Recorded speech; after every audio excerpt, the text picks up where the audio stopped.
Hallo, ich heiße André Shevchenko und ich bin in der zweiten Klasse des Lycée Français Jean Monnet in Brüssel. Ich wollte am Wettbewerb Ambassadeur en Herbe teilnehmen, weil ich Beredsamkeitswettbewerbe mag und weil mich das Thema dieser Ausgabe viel anspricht. Cet été, vous ferez sans doute part des 4 milliards de téléspectateurs qui visionneront des épreuves des Jeux olympiques. Ou peut-être, vous auriez même la chance de faire partie des 10 millions de spectateurs qui viendront à Paris pour vivre le plus grand événement sportif de la planète. Car les Jeux olympiques et paralympiques, c'est bien ça.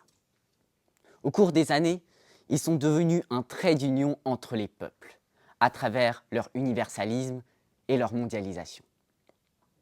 Il y a un siècle, pour Paris 1924, seules 44 nations étaient représentées.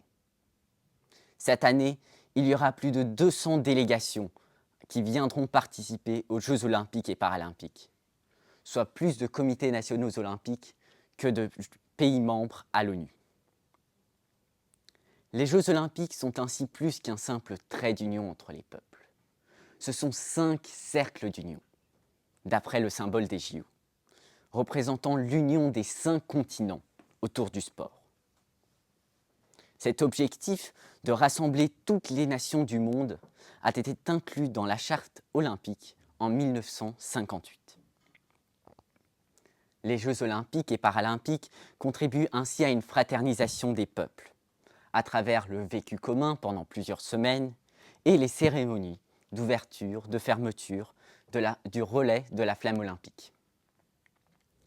En outre, une diplomatie olympique a été instaurée par Juan Antonio Samaranch, le président du CIO de 1980 à 2001. Et ainsi, non seulement les peuples, mais aussi les États se rapprochent lors de cette période olympique. Par exemple, on peut citer la rencontre des représentants de la Corée du Nord et du Sud lors des Jeux olympiques de Pyongyang en 2018.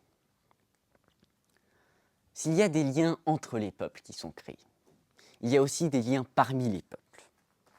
Le sport permet en effet de briser les barrières sociales et l'héritage en termes d'infrastructures qui reste après les Jeux olympiques incitera sur le long terme l'ensemble de la population à s'engager dans la pratique sportive.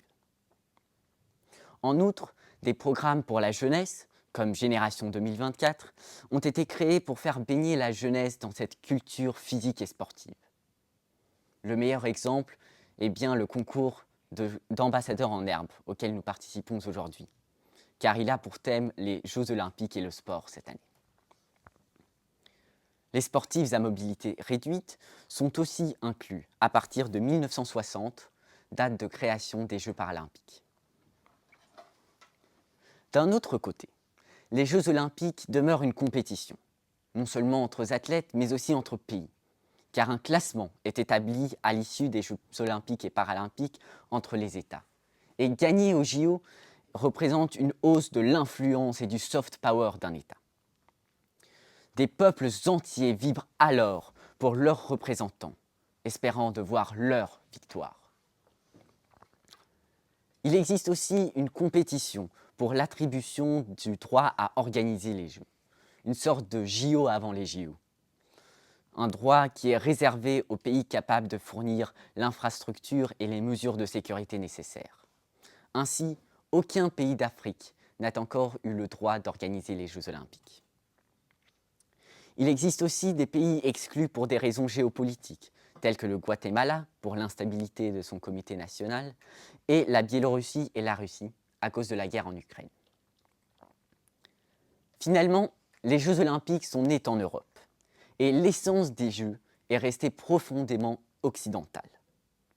Par exemple, très peu de disciplines de la sphère extra-européenne sont incluses dans les disciplines qui sont faites au JO, mais certains sports de combat, notamment d'Asie, sont venus nourrir la compétition, comme le judo ou le taekwondo.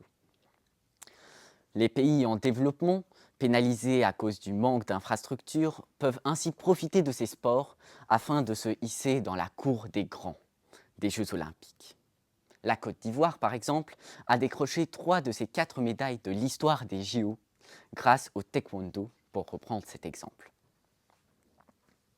To conclude, the Olympic and Paralympic Games are mostly a uniting movement.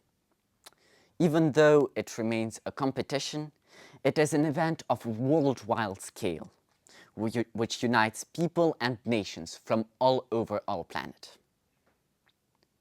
And I would like to end on the Olympic motto, which has been amended recently to include the community. Altius, Fortius, Altius, Citius, Fortius, Communitaire. Communitaire, which means together.